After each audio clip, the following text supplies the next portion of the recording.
Brothers 2024ல Amazon பிரைம்ல Tamil டப்புல வெளிவந்த ஒரு comedy Chinese movie ஜாங்வன் இந்த படத்தை டைரக்ட் பண்ணிருக்காங்க.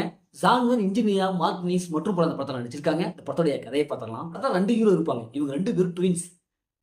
ஒருத்தர் நல்ல பணக்காரரா இருப்பாரு, இன்னொருத்தர் ஏழையா இருப்பாரு. ஒரு இடத்துல இவங்க 2 பேரும் மீட் பண்ணிக்குவாங்க.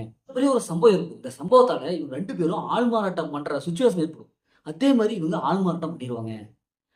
அப்படி ஆள்மாறாட்டம் பண்ணும்போது என்னோட பிரச்சனை ஏற்படுது. இல்ல என்னாச்சு அப்படிங்கிறதா இந்த படத்துடைய ஒன்லைன். இப்ப இந்த படத்துடைய பாசிட்டிவ் பார்த்தாவே, இந்த படத்துல நடிச்ச எல்லாமே சூப்பரா பெர்ஃபார்ம் பண்ணியிருக்காங்க.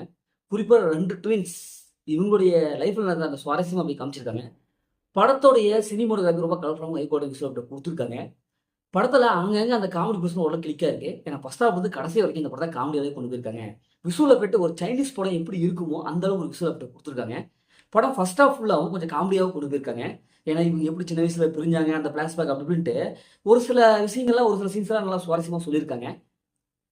இப்ப இந்த படத்தோட நெகட்டிவ் பார்த்தாவே படத்தோட ஸ்க்ரீன் பிளே தான். ஏன்னா ஃபர்ஸ்ட் ஹாஃப்ல இருந்து கடைசி வரைக்கும் ஒரு மொக்கையான ஸ்க்ரீன் பிளே குடுத்துருக்காங்க. இதே மாரி ஸ்டோரி லைன் பல 100 படங்கள் நம்ம பார்த்துருக்கோம். எம்ஜிஆர், சிவாஜி காலத்துல இருந்தே இதே மாரி ஸ்டோரி லைன் தான். அதே ஸ்டோரி லைன அப்படியே எடுத்து வச்சிருக்காங்க. அதாவது ஸ்க்ரீன் பிளேல கொஞ்சம் சுவாரஸ்யமா சொல்லியிருக்கலாம். ஏன்னா கதைகள் வந்து பழசா இருந்தாலும், நான் சொன்ன மாதிரி சொல்லப்படுகிற விதம் வந்து புதுசா இருக்கலாம். ஆனா இங்க எதுவுமே இல்ல. படம் போர் அடிக்குது. நெறைய சீன்ஸ் பிரெடிக்டபிளா இருக்கு.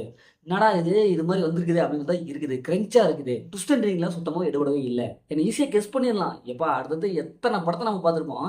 இதே மாரி டபுள் ஆக்ஷன் படம்ல ஏகப்பட்ட படம் பார்த்துருப்போம். அதே சீன்ஸ் தான் இதுல வந்திருக்கு. சம்பவம் நடக்கும். அந்த சம்பவம் ரொம்ப அதர்பாலாத பழசா இருக்கு. ஃபிளாஷ்பேக் பூஸ்ட்லாம் அந்த அளவுக்கு கதையோட ஒட்டவே இல்ல.